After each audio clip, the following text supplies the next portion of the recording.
Welcome to Bali. In this video, I will present some general and historical facts about Bali. Bali is an island in the Indian Ocean belonging to Indonesia with a tropical, warm average climate. The island's capital is Denpasar. With an area of 5,780 quadrat kilometers, Bali is by far the largest island in the province of the same name. Bali has approximately 4.5 million residents. Bali is located in the Indian Ocean between Java and Lombok. The north-south extension is 95 kilometers. From its western tip to the eastern tip, it's 145 kilometers. Most of Bali's mountains are of volcanic origin and cover about 3/4 of the entire island area. Gunung Agung volcano, the big mountain, is the highest mountain on the island at 3,142 meters. For the Balinese, it is the seat of the gods. It is also the pole of the Balinese coordinate system. The main language spoken in Bali are Balinese and Indonesian. English is also widely spoken as a non-Indonesian language due to tourism. Depending on the main tourist origin, Dutch and Japanese and occasionally also German, Russian, Italian or French are spoken. In addition to the languages mentioned, Mandarin is also taught in private schools.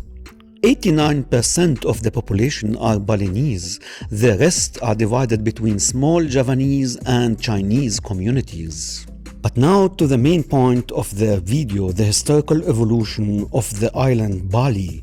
The people in the village Balinese are believed to be originally from a prehistoric race who migrated throughout mainland Asia to the central archipelago of Indonesia, probably established around 2500 BC. The end of the prehistoric era in Indonesia was marked by the arrival of the Hindu people around 100 BC.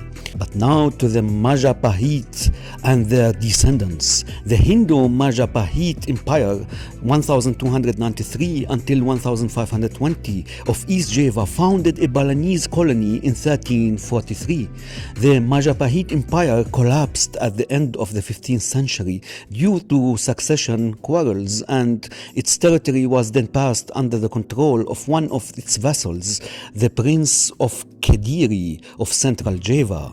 In 1527, troops from the Muslim kingdom of Demak conquered the Karidi-dominated territories. For the rise of Islam in Indonesian archipelago, a good part of the aristocracy and the intellectuals and artistic elites of Java took refuge in Bali, which meant an even greater contribution of the arts, literature, and Hindu religion on the island. Bali became an independent kingdom in the late 15th century, and the dynasty of Majapahit origin continued to rule Bali until 1908, when it was eliminated by Dutch intervention that imposed the rule of the Netherlands on the island.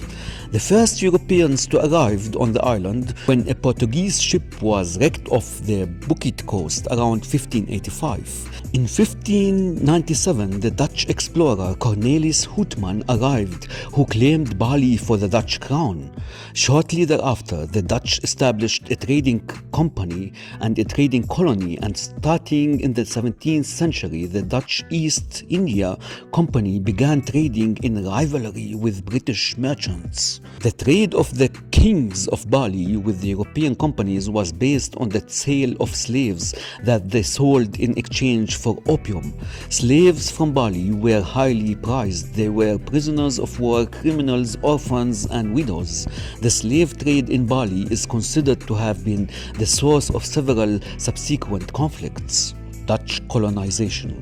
Under the pretext of eradicating the slave and opium trade, Dutch control of the island was imposed after a series of colonial wars in between 1846 and 1849. In 1858 and 1868, two Balinese revolts were crushed by Dutch troops.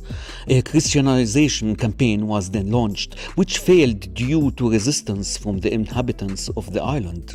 In 1890, the Dutch took advantage of a conflict between Balinese kingdom to increase their control over the island. In 1894, they took over the neighboring island of Lombok. In 1906 and 1908, under the pretext of preventing the looting of ships in the region, the Netherlands launched two military interventions that ended the rule of the Majapahit dynasty, producing separate episodes of collective ritual suicide, known in Bali as Puputan, in which more than 4,000 people self-immolated. The Western press denounced the bloody conquest of Bali and the disproportionate retaliation of the Dutch troops in the face of the acts of resistance by the natives. Also accused of abuse in its colonial campaigns in Java and Sumatra, the Dutch government decided to apply an ethical policy in its Indonesian colonies in order to restore its image of a responsible colonial power. They exercised lenient control of the island, protecting and showing great respect for local religion and culture. International tourism actually started in the year 1920. Then the island was annexed by Japan until 1945. After World War II, the proclamation of Indonesia took place on August 17, 1945. Since then, Bali has been part of Indonesia. General Suharto's leadership brought a wave of violence to Bali in 1965. On October 12, 2002, 202 people were killed in an explosive attack on two nightclubs in Kuta.